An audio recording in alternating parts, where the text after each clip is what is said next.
কয়টা ইউনিভার্সিটি আপনাকে এই জ্ঞান দিবে, কয়টা কলেজ আপনাকে এই জ্ঞান দিবে? পৃথিবীর কোনো পিএইচডি থিসিস, কোনো মাস্টার্সের থিসিস, কোনো সিলেবাসে আপনাকে এই জ্ঞান দেওয়া হবে না যে শয়তান পৃথিবীতে আছে এবং আপনার অন্তরের উপর তার কন্ট্রোল ক্ষমতা আছে। নাই, পৃথিবীতে কেউ আপনাকে এই জ্ঞান দিবে না। কেন পৃথিবীর কোনো ইউনিভার্সিটি, কোনো সিলেবাস, কোনো কারিকুলামে বলা নাই যে পৃথিবীতে শয়তান আছে এবং তার থেকে আপনাকে বাঁচতে হবে? শয়তান এইভাবে কাজ করে আর আপনাকে তার বিরুদ্ধে এইভাবে যুদ্ধ করতে হবে, এরকম কোনো গাইডলাইন, কোনো সিলেবাস কেন নাই? এই জন্য যে যখনই মানুষ শয়তান সম্পর্কে সচেতন হবে, অসংখ্য ব্যবসা, অসংখ্য বিজনেস বন্ধ হয়ে যাবে। যদি আপনার সাইকোলজিকে ম্যানিপুলেট করতে না পারে, তাহলে যত সামাজিক যোগাযোগ মাধ্যম আছে যারা মানুষের মনোযোগকে ধরে রাখার জন্য জাস্ট মানুষের সাইকোলজি কিভাবে কাজ করে, কিভাবে মানুষকে ফেসবুক, ইউটিউব, টুইটারে ব্যস্ত রাখা যাবে এর জন্য গবেষণা করে তার ফিচার সাজায়। আপনি যখন নিজের মনের বিরুদ্ধে যুদ্ধ করবেন তখন এগুলো লস প্রজেক্ট, আর যখন আপনি নিজের মন মতো চলবেন তখন এগুলো প্রত্যেকটা প্রজেক্ট লাভজনক। যখন আপনি নিজের মনের বিরুদ্ধে গিয়ে পর্দা করবেন তখন ফ্যাশন ইন্ডাস্ট্রিজ বন্ধ হয়ে যাবে, আর যখন মন মতো চলবেন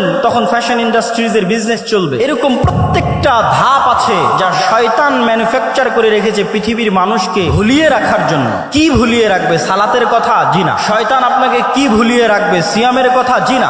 শয়তান আপনাকে ভুলিয়ে রাখবে মৃত্যুর কথা। আলহাকুমুত তাকাসুর হাত্তা যুরতুমুল মাকাবির।